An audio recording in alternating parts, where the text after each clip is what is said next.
Episode की शुरुआत में हमें लूफ़ी दिखाया जाता है और जिसके सामने बोआ और उसकी दोनों बहनें होती है। जिसके बाद बोआ पानी से निकलती है और मारी उसे एक कपड़ा देते हुए पूछती है कि यहाँ पे आखिर हुआ क्या, और वो बताती है कि ये आदमी यहाँ पे पता नहीं कैसे आ गया। और लूफ़ी कुछ बोल पाता उससे पहले ही बोआ बोलती है कि इसने मेरी पीठ को देख लिया है। जिसको सुन करके मारी और उसकी दूसरी बहन दोनों शॉक हो जाती हैं और वो लोग बोलती हैं कि इसका मतलब कि इसको मरना होगा। लेकिन लूफ़ी बोलता है कि मरना होगा लेकिन किस लिए, मैंने तो बस तुम्हारी पीठ ही देखी है। लेकिन बुआ बोलती है कि इससे पहले कोई हमारी पीठ देखे हम लोग मरना पसंद करेंगे। और ऐसा बोलने के बाद बोआ लूफ़ी के ऊपर अपना अटैक करती है, लव लव मेलो। और लूफ़ी को लगता है कि उसका अटैक स्लो बीम है, क्योंकि फॉक्सी ने उसके ऊपर एक टाइम अटैक किया था जिसकी वजह से उसकी स्पीड स्लो हो गई थी। और लूफ़ी को लगता है कि वो स्लो होने वाला है, लेकिन उसके बाद वो नोटिस करता है कि उसके ऊपर तो कोई असर ही नहीं हुआ है और वो काफ़ी कंफ्यूज होता है। और बोआ को लगता है कि उसका अटैक मिस हो गया, इसीलिए वो दोबारा अटैक करती है। और लूफ़ी एक बार फिर से डरता है कि उसकी स्पीड दोबारा स्लो होने वाली है, लेकिन वो दोबारा नोटिस करता है कि उसके ऊपर तो कोई असर ही नहीं हुआ। हाँ, लेकिन इस बार लूफ़ी अकेला नहीं होता है जो कि कंफ्यूज होता है, बल्कि उसके साथ साथ बोआ और उसकी दोनों बहनें भी कंफ्यूज होती है। और जिसके बाद बोआ काफ़ी गुस्से में बोलती है कि ये पत्थर का क्यों नहीं बन रहा है, उसने मुझे नहाते हुए देखा फिर भी कोई भी एक्साइटमेंट क्यों नहीं फील किया। और जिसके बाद मारी बोलती है कि ऐसा हो ही नहीं सकता कि कोई आपकी बॉडी को देखे और बिल्कुल भी अट्रैक्ट फील ना करे। और सैंडर सोनिया बोलती है कि हो सकता है कि मौत के डर की वजह से उसका दिमाग काम ना कर रहा हो। लेकिन तभी लूफ़ी बोलता है कि मुझे नहीं पता कि यहाँ पे क्या हो रहा है, लेकिन मुझे यहाँ से निकलना चाहिए। और वो वहाँ से भागने लगता है और वो एक खिड़की को तोड़ करके वहाँ से निकल जाता है। लेकिन बोआ और उसकी सिस्टर्स देखती है कि वो यहाँ से भाग रहा है और वो बोलती है कि मैं इसे ऐसे जाने नहीं दूंगी। और जिसके बाद बोआ लूफ़ी के ऊपर अपना अटैक कर देती है और लूफ़ी नीचे गिर रहा होता है। और तभी वो देखता है कि बोआ का अटैक उसके ऊपर आता है और उसको लग जाता है, और उसकी अटैक की वजह से लूफ़ी वहीं पे नीचे गिर जाता है। और सभी लोगों को एक आवाज़ आती है जो कि लूफ़ी के गिरने की होती है। जिसके बाद बोआ बोलती है कि यहाँ पे कोई घुस आया है, और वो कूजा पायरेट्स को बोलती है कि उसे जल्दी से पकड़ करके मेरे पास लेके आओ। और जिसके बाद हमें लूफ़ी दिखाया जाता है जो कि गिरने के बाद उठ ही रहा होता है।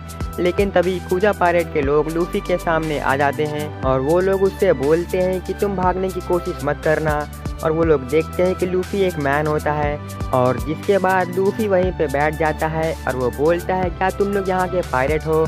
और वो बोलता है क्या तुम मुझे अपने बॉस के पास ले जा सकते हो। और कूजा पायरेट के लोग पूछते हैं कि लेकिन किस लिए। और लूफ़ी बताता है कि तुम्हारे बॉस के पास एक शिप है, मुझे उसकी हेल्प चाहिए ताकि मैं यहाँ से निकल सकूँ। और जिसके बाद वो लोग बोलते हैं क्या तुम्हें लगता है कि यहाँ से कोई मैन जिंदा बाहर जा पाएगा। और वो लोग लूफ़ी के ऊपर एक अटैक कर देते हैं और लूफ़ी जंप करके उस अटैक से बहुत ही आसानी से बच जाता है। और जिसके बाद लूफ़ी को लगता है कि यहाँ पे उसकी दाल नहीं गलेगी और उसे यहाँ से निकलना चाहिए। और वो अपने हाथों को स्ट्रेच करता है और वो दो लकड़ी के टुकड़ों को पकड़ता है। और जिसके बाद वो अपना अटैक यूज़ करता है गम गम रॉकेट, और जिसकी वजह से वो एक रॉकेट की स्पीड से उड़ जाता है। और कूजा पायरेट्स बोलती है कि हमें उसे जल्दी पकड़ना होगा। और वो लोग कूजा पायरेट के बाकी सारे मेंबर्स को बता देते हैं। और वहीं पे ग्रैनी नियॉन भी होती है जो कि ये बात सुन लेती है और अपना न्यूज़पेपर वापस से पढ़ने लगती है। और जिसके बाद हमें मार्गरेट और बाकी सब लोग दिखाए जाते हैं जो कि टाउन में आ जाते हैं। और वो लोग देखते हैं कि लूफ़ी एक छत के ऊपर होता है और जहाँ पे लूफ़ी सोच रहा होता है कि यहाँ पे मेरी कोई बात ही नहीं सुन रहा है और मुझे किसी इम्पोर्टेंट पर्सन को ढूंढना चाहिए। लेकिन तभी डिफेंस फोर्स के मेंबर्स लूफ़ी के ऊपर अटैक कर देते हैं और लूफ़ी उनको देखता है और वो बोलता है कि ये लोग मेरा पीछा पता नहीं कब छोड़ेंगे। और वहीं डिफेंस फोर्स के मेंबर्स लूफ़ी के ऊपर और अटैक करने लगते हैं और लूफ़ी उनसे बच करके भागने लगता है। और वो पूरे टाउन में इधर उधर भाग रहा होता है और भागते भागते वो देखता है कि एक टेबल के ऊपर मीट का टुकड़ा रखा हुआ है, जिसको देख करके लूफ़ी को काफ़ी भूख लगती है और वो अपने हाथों को स्ट्रेच करता है और वो उस मीट के टुकड़े को चुरा लेता है। लेकिन तभी ग्रैनी नियॉन देखती है कि उसके सामने लूफ़ी होता है जो कि उसका खाना खा रहा होता है। और तभी लूफ़ी वहाँ से भागने लगता है, लेकिन ग्रैनी उसको रोक देती है और वो देखती है न्यूज़पेपर में जिसमें लूफ़ी की फ़ोटो छपी होती है। और वो बोलती है कि इसके ऊपर 300 मिलियन बेरीज की बाउंटी कैसे लगी हुई है। लेकिन तभी कुजा पायरेट के लोग वहाँ पे आ जाते हैं और लूफी उनको देखता है और वो बोलता है कि मुझे माफ़ करना, लेकिन मुझे यहाँ से निकलना होगा। और ग्रैनी उसको रोकती है, लेकिन लूफी रुक नहीं रहा होता है।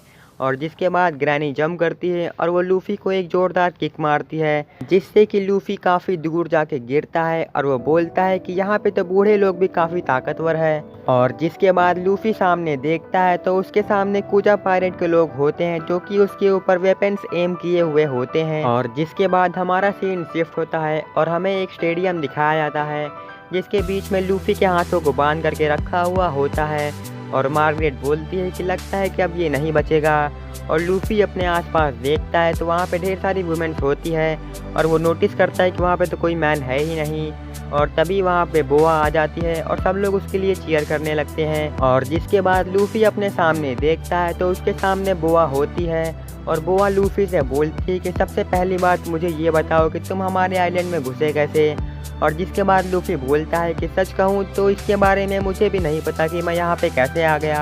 और जिसके बाद वो बोलता है कि मेरे ऊपर एक आदमी ने अटैक किया, जिसके बाद मैं यहाँ पे पहुँच गया।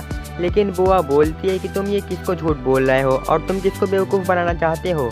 लेकिन लूफी बोलता है कि वो सच बोल रहा है और वो बोआ से रिक्वेस्ट करता है कि यहाँ से जाने दें, क्योंकि उसे अपने दोस्तों से मिलना है। लेकिन जितने भी लोग वहाँ पे होते हैं वो सभी लोग बोलते हैं कि ये झूठ बोल रहा है। लेकिन मार्गरेट लूफी के बारे में सोच रही होती है और वो सोच रही होती है कि ये सभी लोग लूफी के बारे में गलत सोच रहे हैं। लूफी एक अच्छा आदमी है और जो कि अपने दोस्तों के पास जाना चाहता है। और तभी बोआ लूफी से बोलती है कि क्या तुम्हें सच में लगता है कि तुम यहाँ से जिंदा वापस जा सकते हो। और लूफी उसकी बात को बिना कुछ कहे चुपचाप सुन रहा होता है।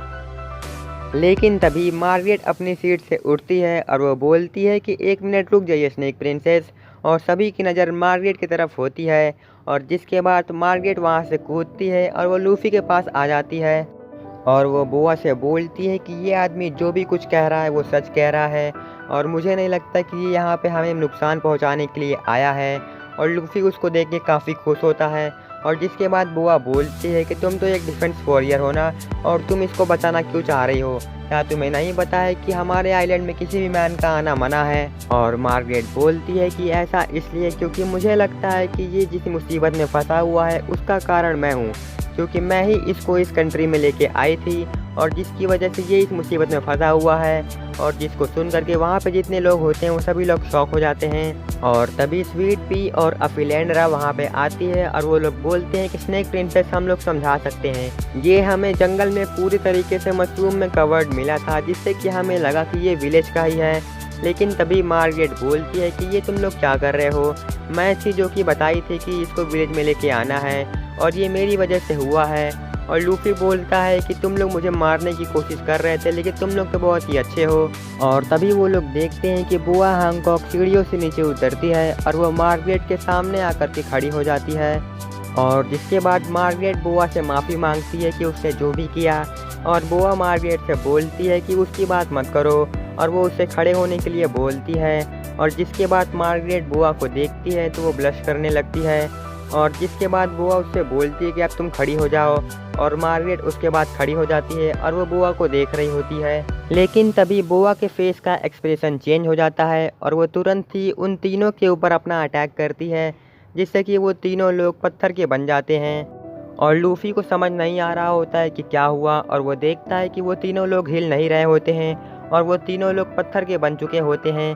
जिसके बाद वो बोआ से बोलता है कि तुमने इन लोगों के साथ क्या किया, इन्होंने मेरी जान बचाई थी। और बोआ वापस जाते हुए बोलती है कि इसीलिए मैंने इनको सज़ा दी क्योंकि इन्होंने तुम्हारी जान बचाई। और लूफी बोलता है कि तुम्हारी दुश्मनी मुझसे है तो तुमने इनको पत्थर में क्यों बनाया। और वो बोआ को रोकते हुए बोलता है कि इन लोगों को वापस पहले ऐसा करो। लेकिन बोआ बोलती है कि तुम्हें पता भी है कि तुम किसको ऑर्डर दे रहे हो। और जिसके बाद बोआ बोलती है कि अब तुम्हारा खेल जल्दी ख़त्म करना चाहिए। और वो बोलती है कि बाकीरा को बुलाओ, जो कि एक ब्लैक पैंथर होता है, जो कि लूफी के जस्ट पीछे आता है और वो लूफी के ऊपर अटैक करने के लिए रेडी होता है। और वो बोलती है कि ये ब्लैक पैंथर हमारे आइलैंड में सबसे स्ट्रॉन्ग है, जो कि खास करके एग्जीक्यूशन के लिए यूज़ होता है।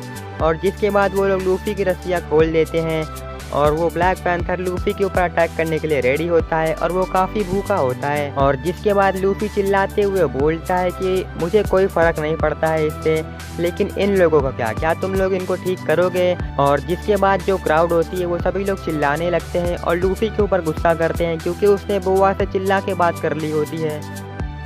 और जिसके बाद वो ब्लैक पैंथर लूफी के ऊपर अपना अटैक कर देता है, लेकिन तभी लूफी घूमता है और वो उस ब्लैक पैंथर के ऊपर अपना एक पंच मारता है जो कि काफ़ी ज़ोरदार होता है, जिससे कि उस पैंथर के दांत वगैरह टूट जाते हैं और सभी लोग हैरान होते हैं।